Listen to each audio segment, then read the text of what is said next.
హైవేకి దగ్గరగా ఉండాలి. ఇంకో 10 కిలోమీటర్ల అవతలకి వెళ్ళినా కూడా హైవేకి దగ్గరగా ఉంటే ఏమిటంటే రోడ్డు మీద వెళ్ళే వాళ్ళకి వచ్చే వాళ్ళకి అందరూ చూస్తూ ఉంటారు. విపరీతమైన పబ్లిసిటీ వచ్చేస్తుంది. మనం పేపర్లో ఇయ్యక్కర్లా, రేడియోలో చెప్పక్కర్లా, టీవీలో చెప్పక్కర్లా, కళ్ళకి కనపడతా ఉంటుంది.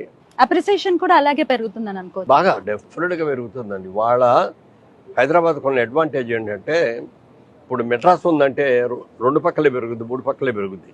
ఒక పక్కంతా సముద్రం ఉంది. బాంబే కూడా అంతే సముద్రం ఉంది. వేరే హైదరాబాద్కి వచ్చినప్పటికీ 4 పక్కలు ఎటైనా పెరుగుద్ది. ముఖ్యంగా అసలు ఈస్టర్న్ సైడ్ పెరగల ఇప్పుడు దాకా పెద్దగా. ఇప్పుడు ఈస్టర్న్ సైడ్ బాగా పెరుగుతుంది. మాకు వెస్ట్ సైడ్, సౌత్ సైడ్ అటు బాగా పెరిగినాయి.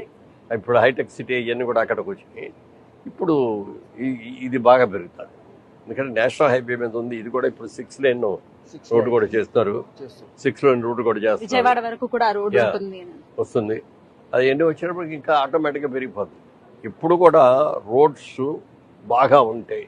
ఎక్కడ బాగుంటే ఆ ఏరియా అంతా డెవలప్ అవ్వాలి. దీనికి అడ్వాంటేజ్ ఏంటంటే అవుటర్ రింగ్ రోడ్డే కాకుండా రీజనల్ రింగ్ రోడ్డు కూడా దగ్గరలో ఉండటం అనేది ఒక మోస్ట్ అడ్వాంటేజ్.